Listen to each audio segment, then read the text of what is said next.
Boa tarde a todos. Mais uma vez agradecendo a oportunidade de estarmos aqui reunidos e trazendo um pouco dos estudos e do aprendizado sobre a doutrina espírita.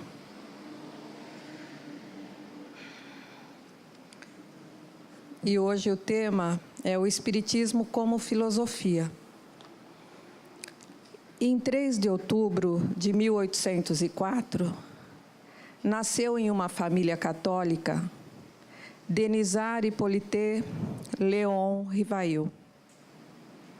Estudou na Suíça, como era costume na época, os que podiam.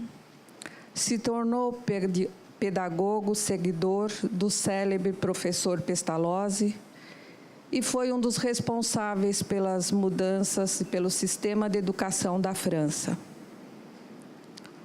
Em 1854, o senhor Rivail ouviu pela primeira vez falar sobre as mesas girantes, através do senhor Fortier, com o qual tinha relações em razão dos estudos sobre magnetismo, que era irradiação de energias.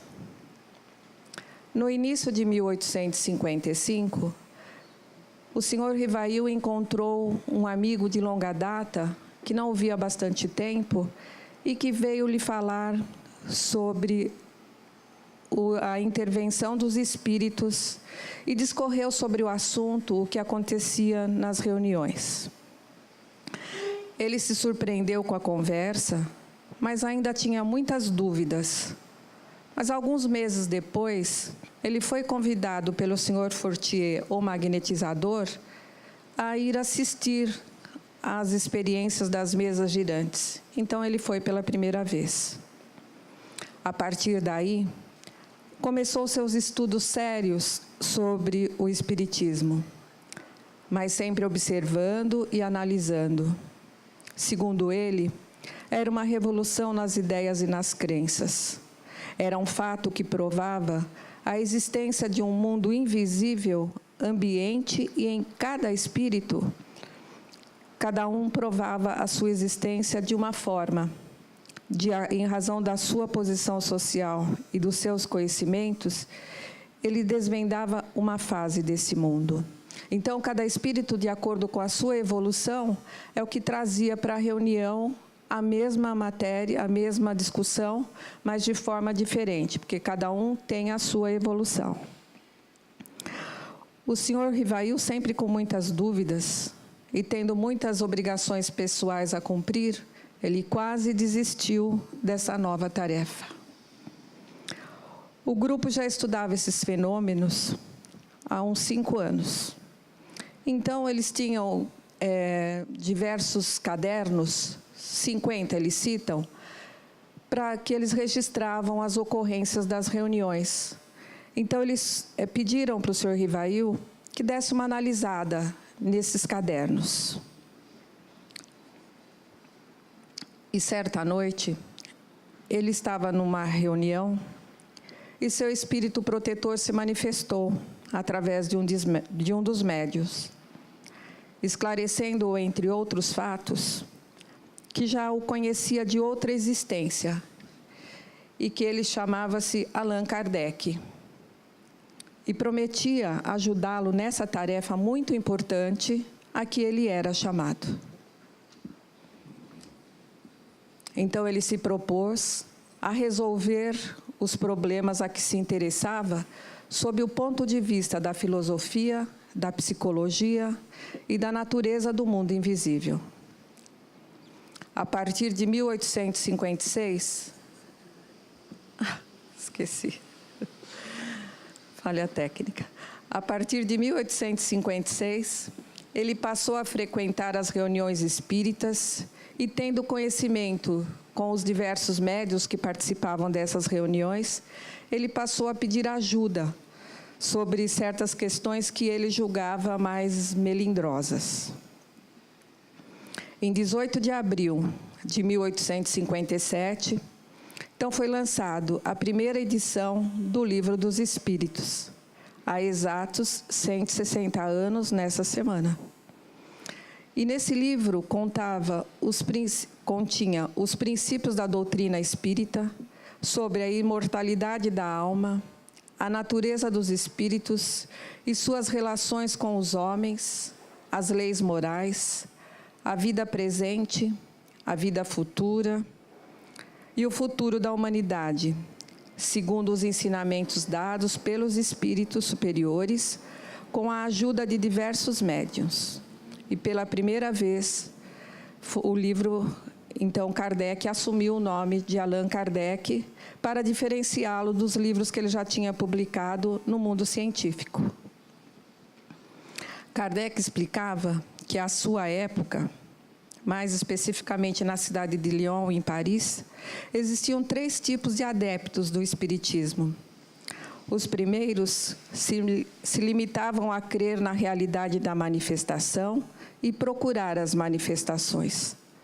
Os segundos veem outra coisa além dos fatos, compreendem seu alcance filosófico, admiram a moral que deles decorre, mas não a pratica.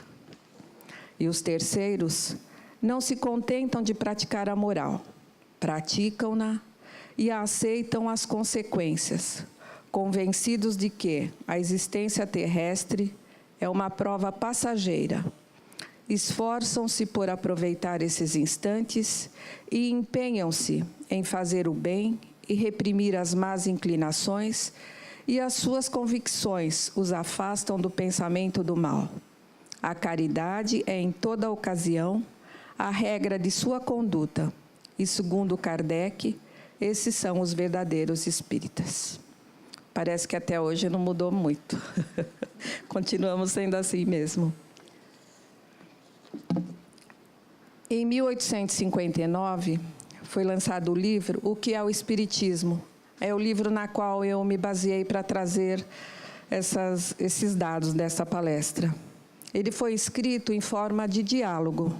São questões que faziam para o Kardec, e para facilitar a leitura daqueles que têm dúvidas sobre a doutrina e que ainda falta tempo para os estudos espíritas. Talvez também não tenha chegado a hora ainda. E ele também lançou, nessa mesma época, a Revista Espírita, e onde, da mesma forma, ele respondia às perguntas, porque ele era mesmo muito questionado sobre muitas dúvidas que as pessoas tinham ou até mesmo não aceitavam. Nessa época, também, Kardec recebeu uma encomenda do Livro dos Espíritos, das revistas que já tinham, para a Espanha, e ele encaminhou. Ele teve todos os seus livros confiscados pela Igreja Católica e foram todos queimados. Não chegou a vender na livraria que tinha feito a encomenda. Em janeiro de 1861, foi publicado o Livro dos Médiuns, que é para esclarecer, através dos espíritos, a teoria de todos os gêneros de manifestações, os meios de comunicação com o mundo invisível, o desenvolvimento da mediunidade, as dificuldades e as escolhas que se podem encontrar na prática do espiritismo. Em 1864, foi publicado o livro A Imitação do Evangelho segundo o Espiritismo, que mais tarde tem o título até hoje de O Evangelho segundo o Espiritismo, que traz a explicação das máximas morais do Cristo.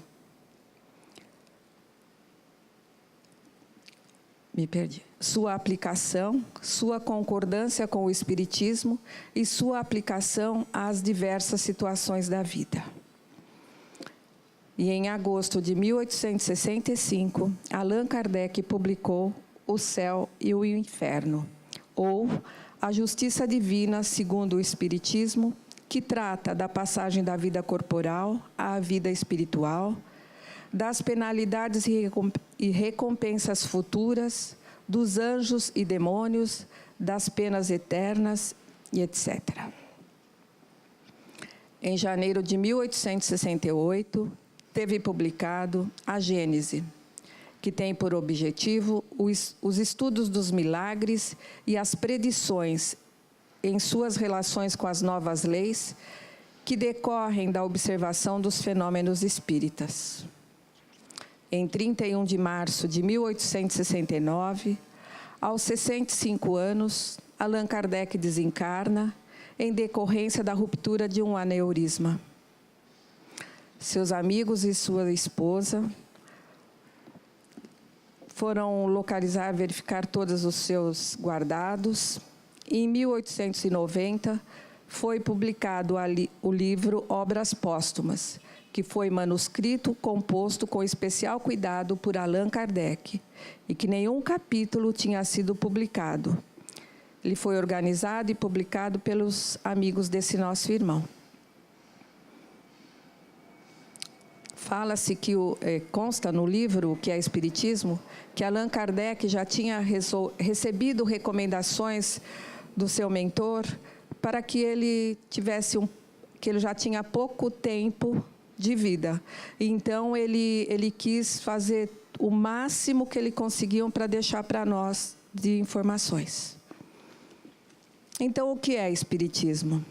O Espiritismo é uma ciência de observação e uma doutrina filosófica. E, como ciência prática, consiste nas relações que se estabelecem entre nós e os espíritos. E, como filosofia, compreende todas as consequências morais dessas mesmas relações. Na introdução do livro com esse mesmo título, consta a seguinte explicação: o Espiritismo é uma ciência que trata da natureza, origem e destino dos espíritos, bem como de suas relações com o mundo corporal. Portanto, Deus permite que os bons espíritos, através dos médiuns, tragam os ensinamentos de Jesus para aprendermos e nos tornarmos melhores. E no item 7 do Evangelho segundo o Espiritismo, temos, abre aspas, da mesma maneira que disse o Cristo, eu não venho destruir a lei, mas dar-lhe cumprimento.